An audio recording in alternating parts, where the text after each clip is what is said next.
राधे राधे। अभिवादन के जो भी शब्द आपको प्रिय लगे उसमें हम आपका स्वागत करते हैं। कर्म करें या संन्यास लें, इसके बारे में श्री कृष्ण ने क्या विचार दिए हैं। श्री कृष्ण कहते हैं, न तो कर्म से विमुख होकर कोई कर्मफल से छुटकारा पाया जा सकता है और न केवल संन्यास से सिद्धि की प्राप्ति हो सकती है। कर्म के बारे में समझना बहुत ज्यादा जरूरी है। इसके बारे में लोगों के मन में बहुत ज्यादा भ्रम है। जो हम करते हैं वो हमें भोगना पड़ता है। कर्म भोग का बीज है, जो करते हैं वही भोगते हैं।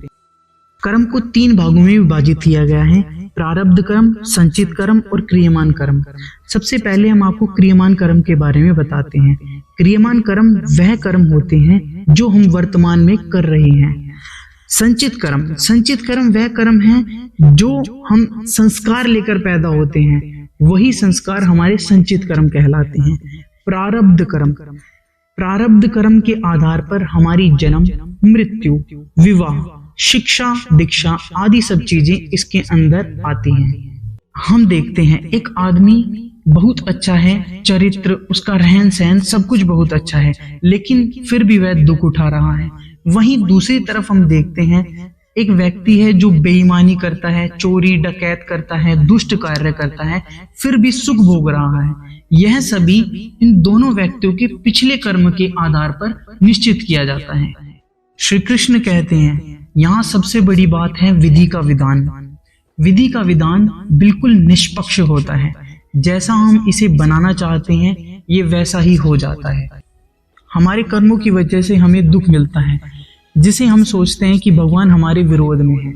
उन्होंने तो हमें कर्म करने के लिए भेजा है। जैसा हम करते हैं वही हम भोगते हैं। जैसा हम अस्तित्व के साथ करते हैं या दूसरों के साथ करते हैं वैसा ही वापस लौटकर हमारे साथ आता है। यदि हम किसी को गाली देंगे तो गालियां ही लौटकर वापस आएंगी। यही कर्म का उचित सिद्धांत है। श्री कृष्ण कहते हैं, मनुष्य के हृदयों को साफ करने के लिए जिन कर्मों का विधान दिया गया है उनके द्वारा शुद्ध हुआ मनुष्य ही संन्यास ग्रहण कर सकता है। शुद्धि के बिना संन्यास ग्रहण करने से सफलता नहीं मिल पाती।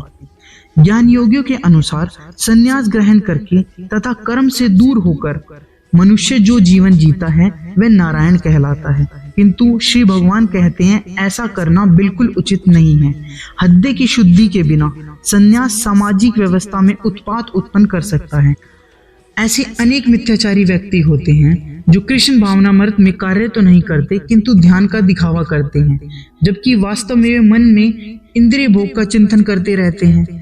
ऐसे लोग अपनी अबोध शिष्यों को बहकाने के लिए श्री कृष्ण दर्शन के बारे में व्याख्यान देते हैं।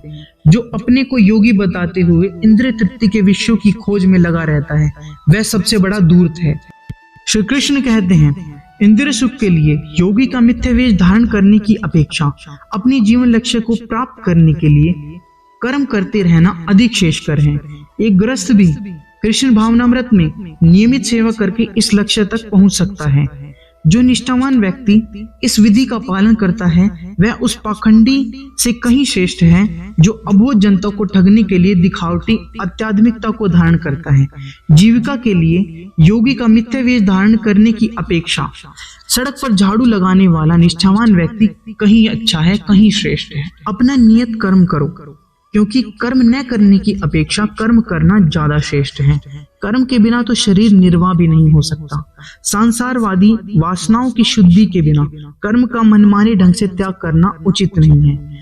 ऐसे दूषित व्यक्ति, जिन लोगों के अंदर ऐसी भावनाएं हैं, उनको शुद्ध करने की बहुत आवश्यकता है। अतः भगवान विष्णु की प्रसन्नता के लिए कर्म करना चाहिए। कृष्ण को प्रसन्न करने के लिए कृष्ण भावना भवित होना होगा, और जो कोई ऐसा कर्म करता है तो वह मुक्ति को प्राप्त होता है। साक्षात भगवान कृष्ण के प्रत्यक्ष आदेश के अनुसार मनुष्य को परिश्रम पूर्वक कर्म करना चाहिए। इंद्रिय तृप्ति के लिए कुछ भी नहीं किया जाना चाहिए, अपितु हर कार्य कृष्ण की प्रसन्नता के लिए होना चाहिए।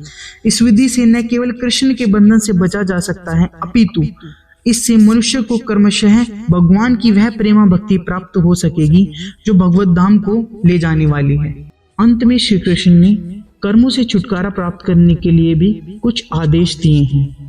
जो व्यक्ति मेरे आदेशों के अनुसार अपना कर्तव्य करते रहते हैं और ईर्ष्या रहित होकर इस उपदेश का श्रद्धा पूर्वक पालन करते हैं, वे सकाम कर्मों के बंधन से मुक्त हो जाते हैं।